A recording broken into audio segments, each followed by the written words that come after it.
Bună, dragii mei! Bine ați venit pe canalul meu! Astăzi vă invit alături de mine să pregătim niște eclere cu o cremă foarte fină de cafea, acoperite cu o crustă crocantă și ciocolată. Haideți să începem!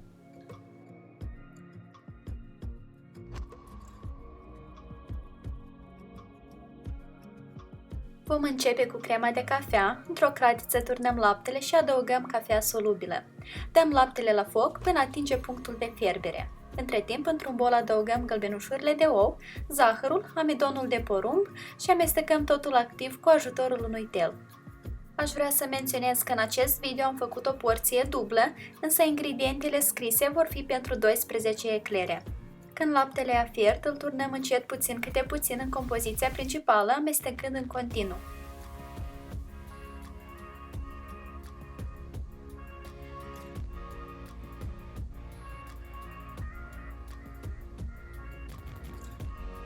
Când am turnat tot laptele, vom strecura întreaga compoziție printr-o sită înapoi în cratiță. Vă recomand să spălați cratița înainte de a turna crema, pentru ca pelicula formată la fund de la lapte să nu pătrundă în cremă. Amestecăm crema în continuu cu un tel la foc mediu scăzut, până treptat veți simți și veți vedea cum se îngroașă.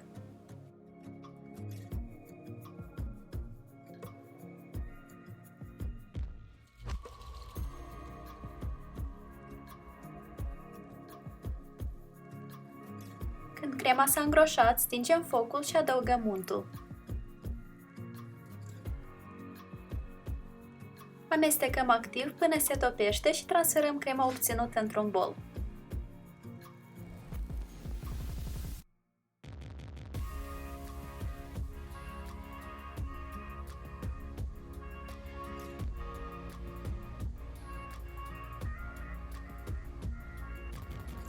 Acoperim crema cu o folie alimentară atingând suprafața și o lăsăm să se răcească.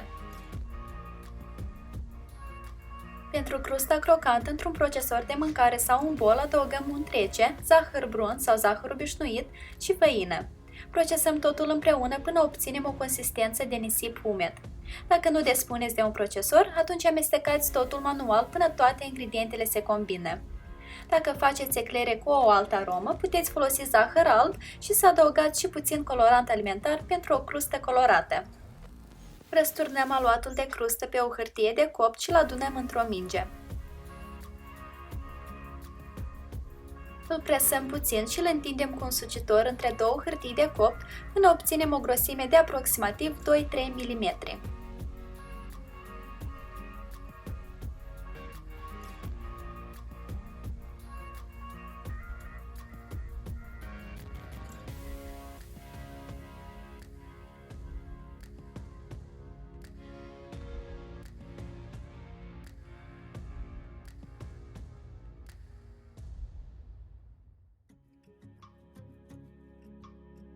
La această etapă dăm aluatul la congelator, iar pentru aluatul de eclere, într-o cratiță adăugăm unt, apă, lapte, zahăr și puțină sare.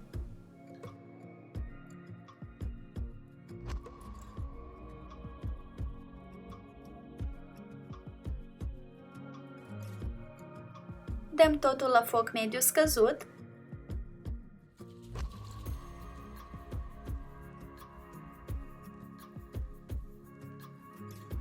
Când tot untul s-a topit, iar compoziția începe a fierbe, stingem focul și adăugăm făina cernută. Amestecăm activ cu o lingură de lemn până toată făina se încorporează și aluatul se adună, după care vom aprinde din nou focul și vom continua să amestecăm activ aluatul timp de 2-3 minute, astfel încât să evaporăm cât mai multă umiditate din aluat. Momentul ideal de a ne opri este când aluatul capătă un aspect foarte lucios.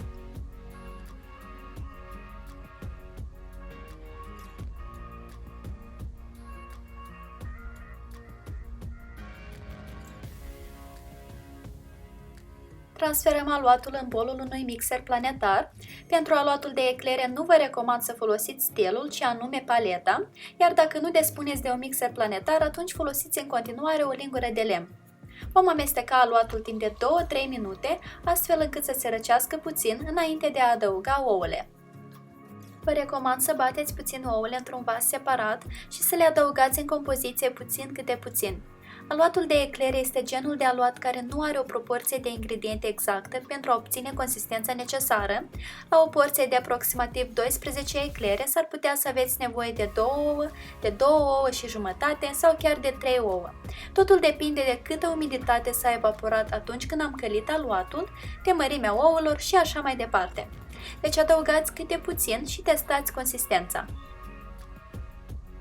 La început, aluatul pare că nu se va aduna niciodată, însă treptat pe măsură ce veți adăuga ouăle, totul se va lega frumos. Aluatul este gata în momentul în care curge greu de pe lingură, formând, uite așa, un vârf. Dacă aluatul se rupe abrupt, atunci e prea gros și trebuie să mai adăugați puțin ou.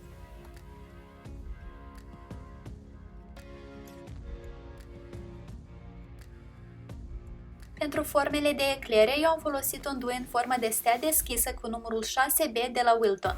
Transferăm aluatul într-un poș de patiserie și îl dăm la frigider pentru jumătate de oră. Indentațiile obținute datorită acestui dui, precum și un aluat răcit, va ajuta eclerele să-și mențină forma în timpul coacerei.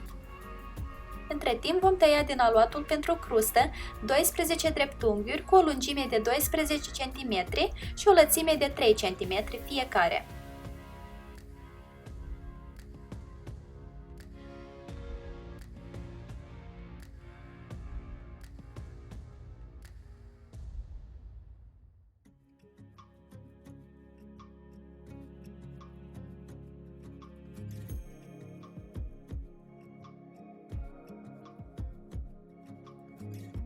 Îndepărtăm excesurile de aluat și dăm dreptunghiurile înapoi la congelator până vom avea nevoie de ele. Excesul de aluat rămas poate fi păstrat la congelator și refolosit data viitoare. Pentru a obține niște eclere cât se poate de egale în mărime, am marcat pe partea opusă a hârtiei de copt niște linii care mă vor ghida de unde până unde să așez eclerele cu o lungime de 12 cm. Așezăm eclerele pe hârtie de copt, lăsând suficient spațiu între fiecare, pentru că ele se vor mări considerabil în volum în timpul coacerei.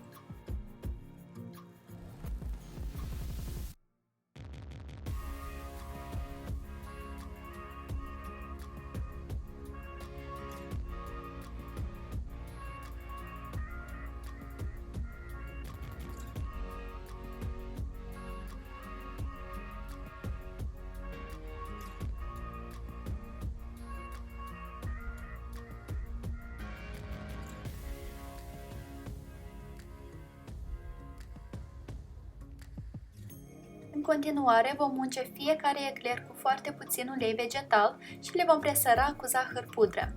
Acest lucru la fel va ajuta ca eclerele să nu se deformeze în timpul coacerei.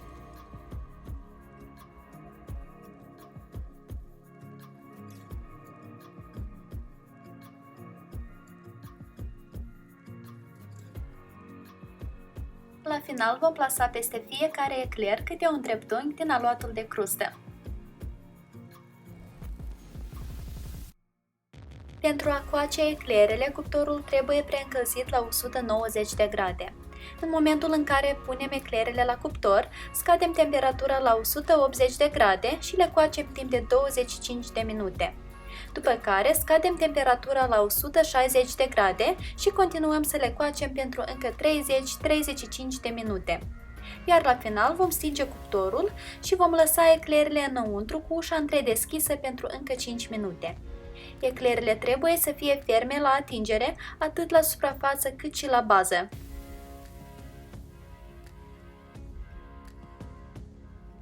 Iată cum arată. Am să vă arăt și un ecler fără crustă.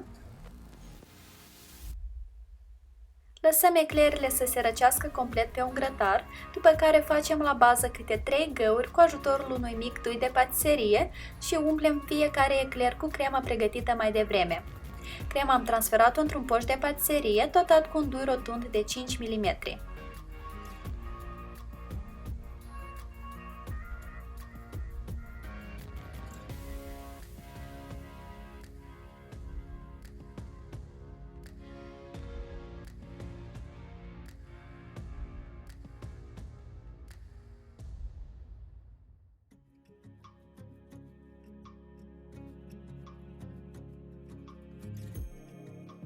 La final putem decora eclerele cu puțină ciocolată topită sau să adăugați un strat de ganaș sau glazură. Eu am decis să le păstrez așa.